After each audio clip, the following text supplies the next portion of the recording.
محترم حاضرین محفل، السلام علیکم ورحمۃ اللہ وبرکاتہ۔ یہ رات عام راتوں کی طرح نہ تھی، یہ سات عام ساتوں کی مانند نہ تھی۔ یہ گھڑی وہ گھڑی تھی جب زمین پر سب سے بڑی روشنی اتری، جب اندھیروں میں چراغ جلا، جب جہالت میں علم کی کرن پھوٹی، جب ظلم کے بادل چھٹے اور حق کی بارش برسی۔ یہ رات تھی تقدیر بدلنے کی، یہ ساتھ تھی حق کے ابھرنے کی۔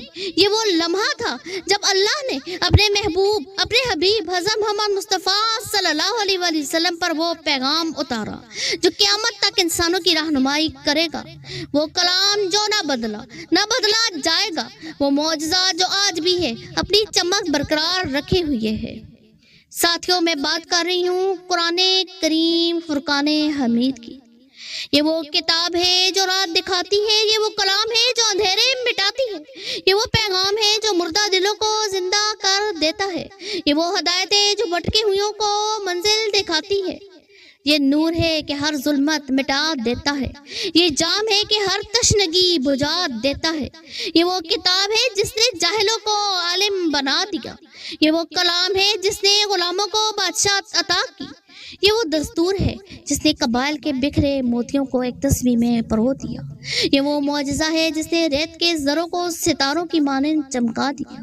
اے امت مسلمہ، یہ وہ قرآن ہے جو صحابہ کے دلوں میں اتر گیا تو وہ فاتح عالم بن گئے۔ یہ وہ کلام ہے جو آج اگر ہماری زندگی میں اتر جائے تو ہمیں دنیا کی کوئی طاقت شکست نہیں دے سکتی۔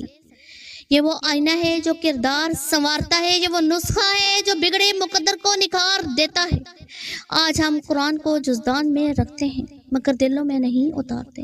آج ہم اسے پڑھتے ہیں مگر سمجھتے نہیں۔ آج ہم اسے سنتے ہیں مگر اس پر عمل نہیں کرتے۔ ہم نے قرآن کو چھوڑ دیا، اس لیے زمانے نے ہمیں چھوڑ دیا۔ اے مسلمانوں، قرآن سے رشتہ جوڑو، یہی تمہاری طاقت ہے، یہی تمہاری پہچان ہے، یہی تمہاری نجات ہے۔ یہی وہ کلام ہے جو مردہ قوموں کو جلا دیتا ہے، یہی وہ پیغام ہے جو بکھرے شیرازے کو ملا دیتا ہے۔